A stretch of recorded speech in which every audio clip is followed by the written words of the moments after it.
A flickering police cruiser light, a shattered window, a woman in handcuffs pressed against the cold asphalt. To Officer Derek Channing, she was just another suspect in a stolen Mercedes. He didn't realize the wrists he was bruising belonged to a sitting United States federal judge. His nightmare was just beginning. The gavel had struck the sound block at precisely 9:42 p.m., bringing an end to one of the most grueling federal racketeering hearings of the decade. Honorable Judge Victoria Bennett was exhausted. At 52 years old, with a career built on a razor-sharp intellect and an uncompromising dedication to the law, Victoria had seen every dark corner of the justice system. She was a woman who commanded respect without demanding it, her courtroom a sanctuary of order, but outside the walls of the federal courthouse, the world was entirely different. It was a crisp Thursday night in November. Victoria slipped behind the wheel of her brand-new midnight blue Mercedes-Benz S-Class, a gift to herself after 3 years of relentless, high-threat casework. The leather still smelled of the showroom. The dealership, Benson Motors, had handed over the keys just 48 hours prior. They had affixed a temporary transit plate to the rear window, assuring her the permanent registration would be mailed within the week. She merged onto Interstate 95, letting the soft jazz playing through the premium speakers wash away the tension of the day. The drive to her home in the upscale, heavily guarded enclave of Oak Ridge Estates usually took 30 minutes. Tonight, the roads were practically deserted. As she took the exit onto Willow Creek Road, a quiet, tree-lined avenue just 2 miles from her neighborhood, the tranquility shattered. Red and blue lights exploded in her rearview mirror, blindingly bright in the pitch-black night. The harsh, mechanical wail of a police siren pierced the silence. Victoria checked her speedometer. She was doing 38 in a 40-mile-per-hour zone. Her turn signal had been used. She was firmly within her lane. A knot of unease tightened in her stomach, but she took a slow, deep breath, falling back on decades of legal discipline. She activated her right blinker, pulled the heavy sedan smoothly onto the shoulder under the glow of a solitary street lamp, placed the car in park, and turned off the engine. She rolled down both the driver's side and rear windows, turned on the interior dome light, and placed both hands firmly at 10 and 2 on the steering wheel. Textbook compliance. In the mirror, she watched the door of the patrol car swing open. Out stepped Officer Derek Channing. Channing was a 10-year veteran of the 14th Precinct, a man whose personnel file was a graveyard of unsubstantiated civilian complaints, mostly regarding excessive force and racial profiling. He had a reputation among his peers as a hothead, a cop who operated on a dangerous cocktail of adrenaline and inherent bias. His union representative, Sergeant Miller, had bailed him out of administrative leave more times than anyone cared to count. As Channing approached the vehicle, his hand instinctively rested on the butt of his service weapon. He unclipped the holster strap. It was an aggressive, unnecessary escalation for a routine traffic stop. "Keep your hands on the wheel," Channing barked, shining his high-lumen maglite directly into Victoria's eyes, blinding her. "My hands are on the wheel, officer," Victoria replied, her voice steady, modulated, and calm. "May I ask why I was pulled over?" "I ask the questions," Channing snapped, leaning closer to the window. He took in the sight of the black woman in the driver's seat of a $120,000 luxury vehicle, his expression twisting into a sneer of disbelief. "License, registration, and proof of insurance." "My license is in my purse on the passenger seat." The registration and insurance are in the glove compartment. Which would you like me to retrieve first? She asked. Just get the license and no sudden movements, he warned, his tone dripping with condescension.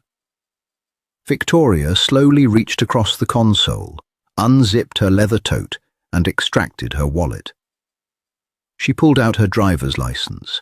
Right beneath it sat her gleaming gold and blue federal judicial identification badge, a credential that granted her access to the highest echelons of the United States government. She decided to present both. She handed the cards through the window. Channing snatched them. He barely glanced at the license before his eyes locked onto the federal badge. A smirk touched the corners of his mouth. "Federal judge," Channing scoffed, shining his light back into her face. "You expect me to believe this? Where'd you buy this? A costume shop down on 4th Street.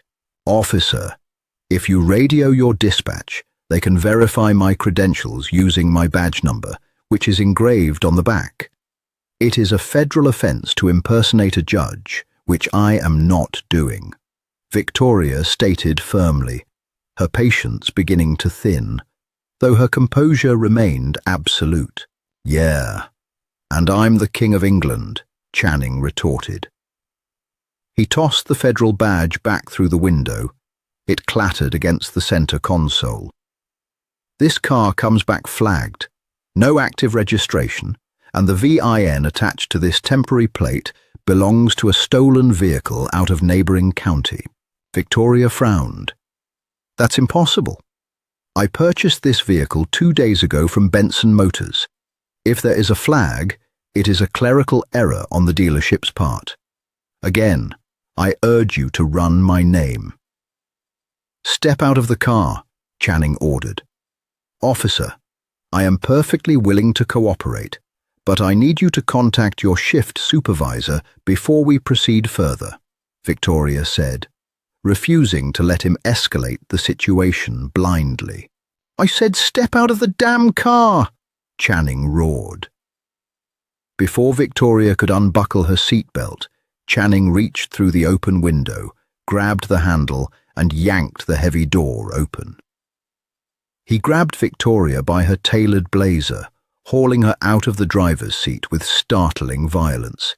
"Hey, what are you doing?" Victoria gasped, losing her footing as she was dragged onto the cold asphalt. "Stop resisting! Stop resisting!" Channing yelled, despite Victoria offering zero physical resistance. He spun her around, slamming her chest and face against the side of the Mercedes. The impact knocked the wind out of her. Her cheek pressed against the cold metal, a sharp pain shooting through her shoulder. "I am not resisting," she wheezed. "You are assaulting a federal officer." "Shut up!" Channing snarled, grabbing her wrists and wrenching them painfully behind her back. The steel handcuffs clicked loudly, ratcheted down so tightly they instantly bit into her skin, cutting off the circulation. "You're under arrest for grand theft auto and resisting a police officer. Let's see how much that fake badge helps you in lockup." He shoved her toward the cruiser, forcing her head down and throwing her into the cramped, hard plastic back seat. Victoria lay there, her shoulder throbbing, her wrists bleeding, and her mind racing. She didn't scream. She didn't cry. Instead, the analytical, judicial part of her brain took over. She began cataloguing every word, every action, every civil rights violation taking place. Officer Derek Channing thought he had just bagged a criminal. He had no idea he had just walked into an inescapable legal trap. The ride to the 14th precinct was a masterclass in humiliation. Channing drove recklessly, taking corners entirely too fast, sending Victoria sliding across the slippery plastic back seat, unable to brace herself because of the cuffs. Up front, Channing's rookie partner, Officer Davis, who had arrived as backup just as Victoria was being shoved into the car, sat in stony silence. "Can you believe her, Davis?"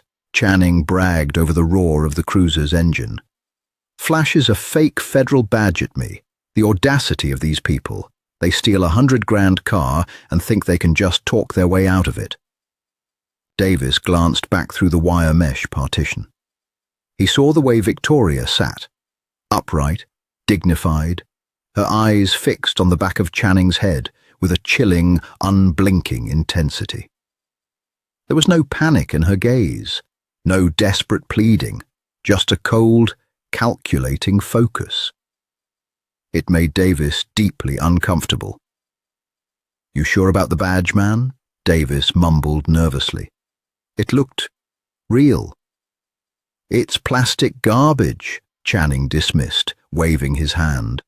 "I know a perp when I see one." They pulled into the precinct's Sally Port just past midnight.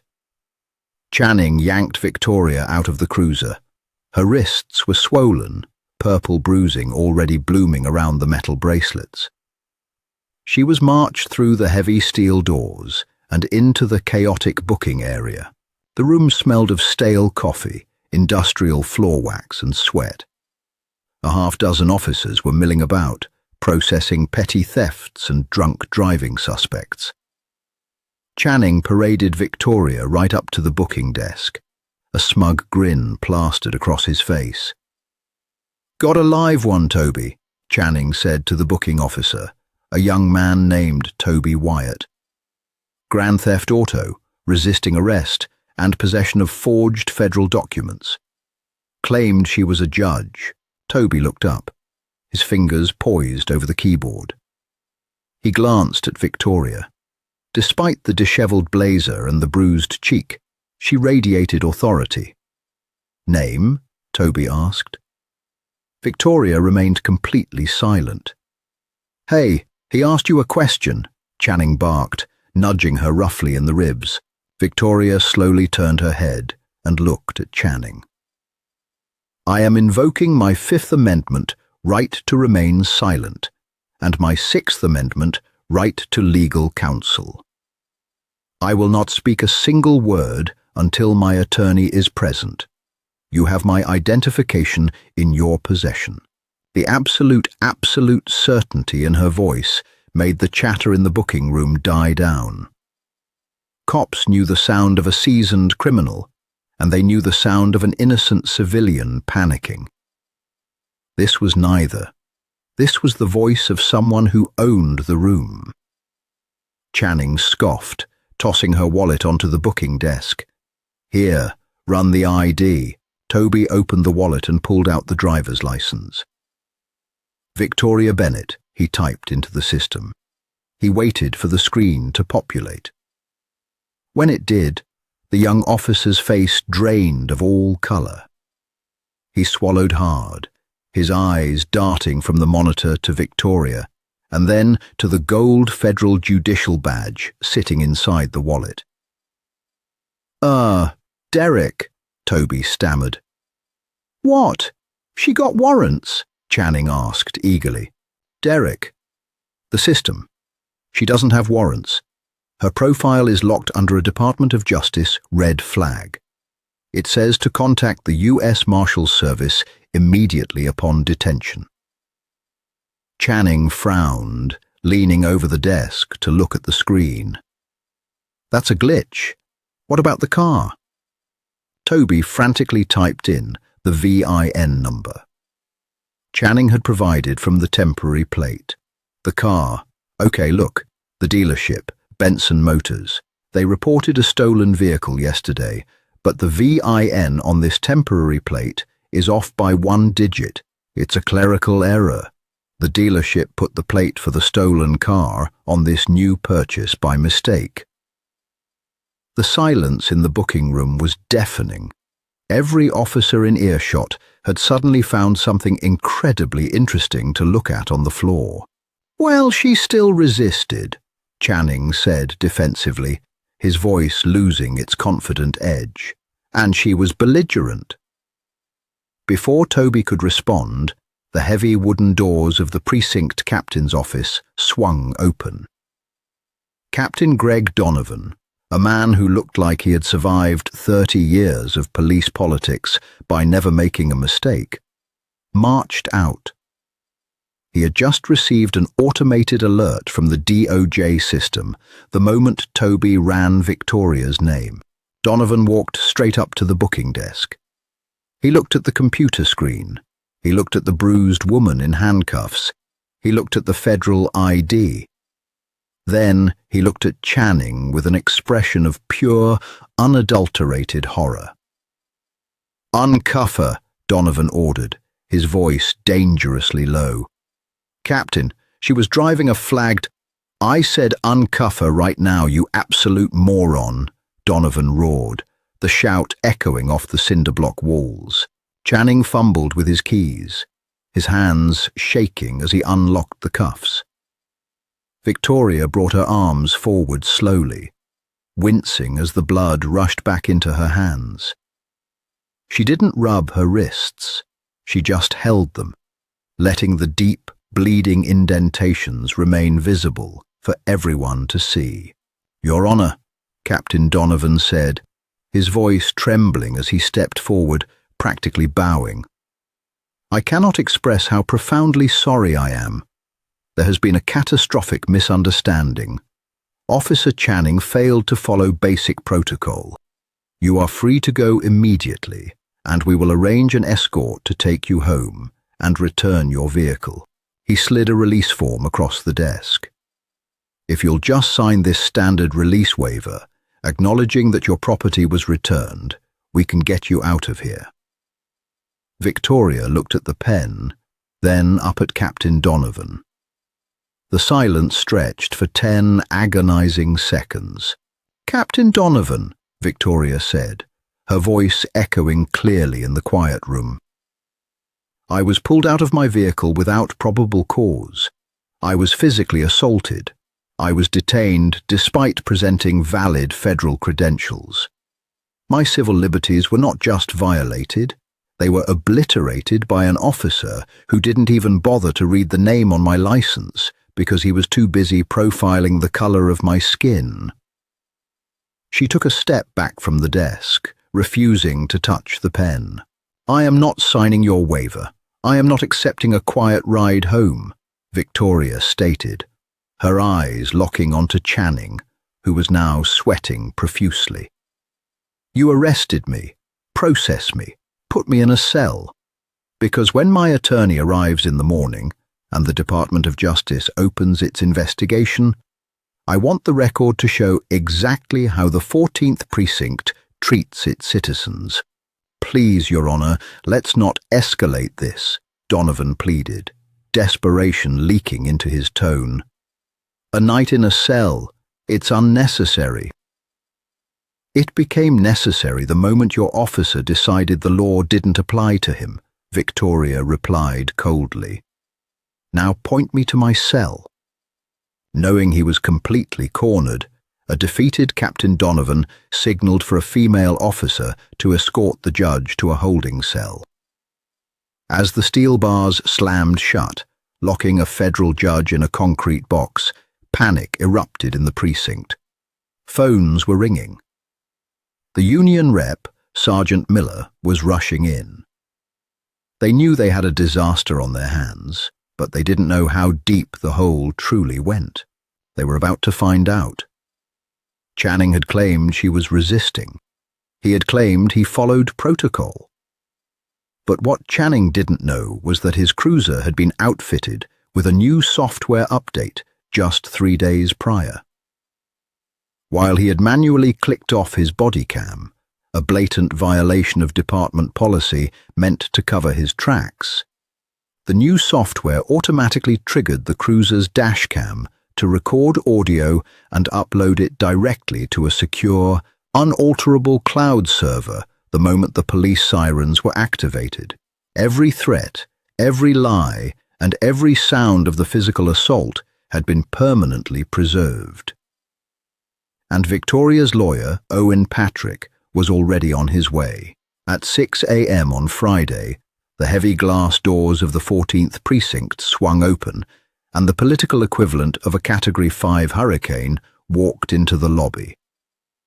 Owen Patrick did not walk so much as he glided, a man entirely aware of the gravity he possessed. At 64, Owen was the most feared civil rights attorney on the eastern seaboard.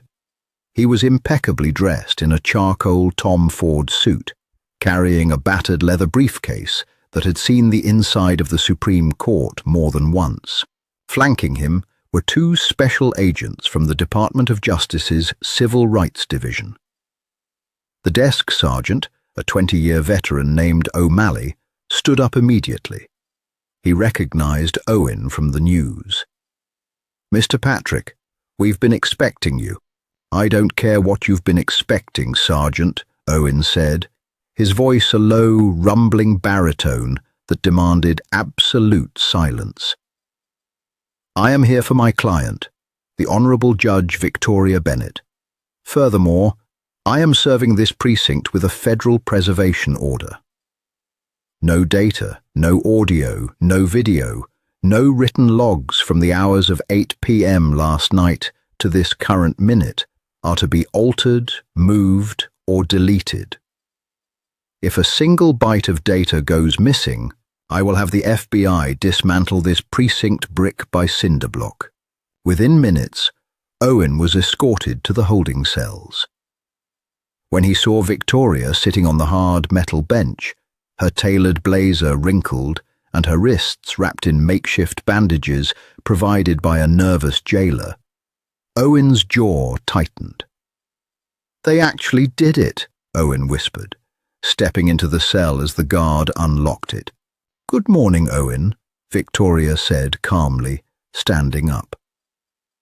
She refused his outstretched hand to help her. She walked out under her own power. "I trust you brought the documentation." "Everything is in motion, Victoria. The mayor's office is calling my cell every 3 minutes. Chief of Police William Henderson is practically having a coronary in his office. They want to make this go away." "It's not going away," Victoria said, walking down the sterile hallway towards the captain's office. Inside the office, a summit of desperate men had convened. Captain Donovan was pacing furiously. Chief Henderson had rushed over in civilian clothes, his face flushed red. Union Representative Sergeant Miller was sitting in the corner, furiously texting. And standing by the window, looking physically sick, was Officer Derek Channing. When Victoria and Owen walked in, the room fell dead silent. Chief Henderson immediately stepped forward, his hands raised in a gesture of surrender. "Your Honor, Owen, I cannot begin to express the magnitude of this failure," Henderson started, his voice cracking slightly. "We have already initiated internal affairs protocols. Officer Channing has been stripped of his badge and gun, pending a full review. We want to make this right. The city is prepared to offer a substantial, immediate settlement and a public, unreserved apology." "A settlement?" Owen practically laughed, tossing his briefcase onto Donovan's desk. It hit the wood with a heavy thud. "You think you can cut a check to cover up the assault and false imprisonment of a sitting United States federal judge? You let a rogue cop operate in this city for a decade, Chief Henderson. I have Channing's jacket right here." Owen pulled a thick folder from his briefcase. 14 complaints in 10 years. Excessive force, racial profiling, unlawful detention. Every single one miraculously deemed unsubstantiated by your Internal Affairs Department. "Well, you don't get to investigate yourselves anymore." Sergeant Miller stood up, attempting to shield his union member. "Now hold on, Mr. Patrick. Officer Channing made a procedural error based on a flagged license plate. It was a high-stress traffic stop. The suspect, the judge, was uncooperative and resisted lawful orders to exit the vehicle." Channing nodded vigorously, finding a shred of false courage. "That's right. She was reaching around in the car. I feared for my safety. I followed my training to neutralize a potential threat. Owen just smiled. It was a terrifying expression. He looked at Victoria, who gave a slight nod. "Chief Henderson," Owen said smoothly, "are you aware of the municipal contract the city signed 3 days ago regarding cruiser telemetry and recording equipment?" Henderson blinked, confused. "The cloud sync update? We rolled that out on Tuesday. What does that have to do with—" "It means," Owen interrupted, his voice dropping to a lethal whisper, "that when Officer Channing manually clicked off his body camera before pulling my client out of her car, he didn't realize the new software automatically triggers the cruiser's dashcam audio and video the second the sirens are engaged, and it uploads it in real time to a secure server that your union rep," Owen glared at Miller, "cannot access or erase." The color drained entirely from Channing's face. His knees visibly buckled. He grabbed the edge of the windowsill to keep from collapsing. "I have already subpoenaed the footage through the DOJ," Owen continued mercilessly. "We have high-definition audio of Officer Channing threatening my client, ignoring her federal credentials, and physically assaulting a compliant citizen. We have the sound of her screaming as she was thrown against the car. You don't have a procedural error, Chief. You have a felony assault under color of law." Owen closed his briefcase. "We are not accepting a settlement. We are filing a federal civil rights lawsuit against Officer Channing, Captain Donovan, Chief Henderson, and the city. And when we win, I am going to make sure the DOJ puts this entire precinct under a federal consent decree." Victoria looked directly into Channing's panicked, tear-filled eyes. "You told me you asked the questions, Officer Channing. The next time you are asked a question, it will be under oath." With that, she turned and walked out of the precinct, leaving a room full of broken men in her wake. The lawsuit, officially titled Bennett versus City of Oak Ridge et al., became a media sensation. The optics were utterly indefensible for the city. A highly respected black female federal judge, brutalized by a white officer with a documented history of racial bias, all caught on unalterable cloud-synced dashcam footage. Mayor Thomas Rossi attempted catastrophic damage control. He fired Chief Henderson, forced Captain Donovan into early retirement, and threw Officer Channing entirely to the wolves, publicly condemning him. But it wasn't enough to stop the legal machine Owen Patrick had set in motion. 18 months later, the civil trial commenced in the very federal courthouse where Victoria Bennett had presided over hundreds of cases. The irony was palpable. The city's defense attorney, a pragmatic man named Richard Blaine, had tried desperately to keep the case out of court, eventually offering a staggering $2.5 million settlement just to make the headlines stop. Victoria refused. This wasn't about money. It was about public, irrefutable accountability. She wanted the evidence entered into the permanent public record. She wanted the jury to hear what happened in the dark. The climax of the 2-week trial occurred when Derek Channing was forced to take the stand. Stripped of his uniform, wearing an ill-fitting suit, the former officer looked hollowed out. His arrogance had been replaced by the terrified realization that the badge that had protected him for a decade was gone. Owen Patrick approached the podium, dimming the courtroom lights. "Mr. Channing, you claimed in your initial police report that Judge Bennett was combative, physically resisted arrest, and posed a direct threat to your life. Is that correct?" "Yes," Channing mumbled, staring at his hands. "Please answer audibly for the court reporter."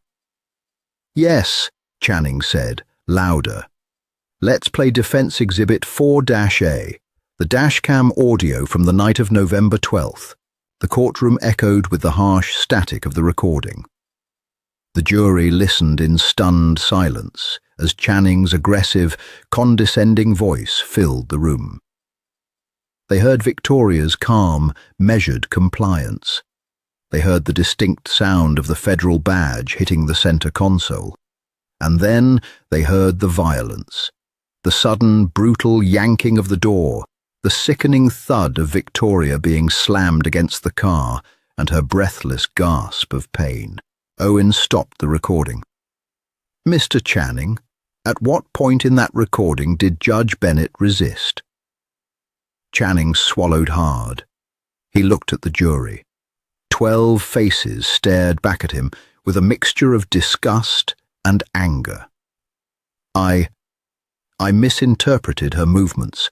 "You didn't misinterpret anything, Mr. Channing," Owen thundered, stepping away from the podium. "You saw a black woman in a luxury car, and your inherent bias convicted her before you ever walked up to the window. When she presented undeniable proof of her innocence and status, your fragile ego couldn't handle it, so you punished her." Owen turned to the jury. "The defense wants to paint this as an isolated mistake, but we have shown you 14 prior complaints. The city knew exactly who Derek Channing was. They armed him, gave him a badge, and turned him loose on the public. And they only cared when the person he brutalized turned out to be a federal judge." The jury deliberated for a mere 4 hours. When the foreperson stood to read the verdict, the courtroom was so quiet you could hear the hum of the air conditioning. They found the city and Derek Channing liable on all counts: false arrest, battery, intentional infliction of emotional distress, and egregious civil rights violations. "We, the jury, award the plaintiff, Victoria Bennett, compensatory damages in the amount of $410,000, the foreperson read. "Furthermore, we award punitive damages in the amount of $500,000, a total of $910,000. But the true hard karma was waiting outside the civil courtroom. As Derek Channing walked out of the double doors, legally and financially ruined, 2 U.S. Marshals stepped into his path. "Derek Channing?" the lead marshal asked. Channing froze, his eyes widening. "Yes, you are under arrest by order of the United States Department of Justice. You are being indicted by a federal grand jury for deprivation of civil rights under color of law." The marshal grabbed Channing's wrists, roughly pulling them behind his back. The cold steel of the handcuffs clicked loudly, biting into his skin. Channing was marched out of the courthouse in chains, right past Victoria Bennett, who stood with her lawyer, watching with quiet dignity. The hunter had become the hunted. A month later, Victoria Bennett held a press conference. She announced that every single penny of the $910,000 jury award, after legal fees, was being placed into an irrevocable trust. The Bennett Foundation for Judicial Accountability would use the funds to provide free, top-tier civil rights representation to marginalized citizens wrongfully accused or assaulted by local police forces. She turned the worst night of her life into a permanent weapon against corrupt policing, ensuring that Derek Channing's legacy would not be one of fear, but the funding of his own system's dismantling. Power without accountability is just tyranny in a uniform. Judge Bennett's story is a chilling reminder that the fight for true justice doesn't end in the courtroom. It starts on the streets. Her courage forced a broken system into the light and made a rogue cop pay the ultimate price. If you believe